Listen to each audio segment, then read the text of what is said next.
तुलसी पूजनं ध्यानं ध्यायामि तुलसीं देवीं श्यामां कमललोचनां प्रसन्नां पद्मकल्लारो वराभयचतुर्भुजां किरीटहारकेयूरकुण्डलादिविभूषितां धवलां शुकसंयुक्तां पद्मासन निषेदुषीं भगवत्यै श्रीतुलसीदेव्यै नमः।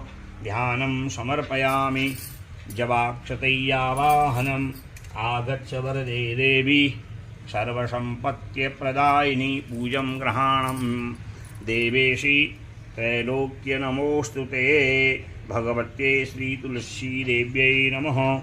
विष्णुवल्लभायै नमः। आसनार्थे पुष्पं पुरुष एवेदं सर्वं यद्भूतं यच्च भाव्यं उतामृतत्वशेषानो यदन्नेनातिरोहति पाद्यं सर्वदेवमयाय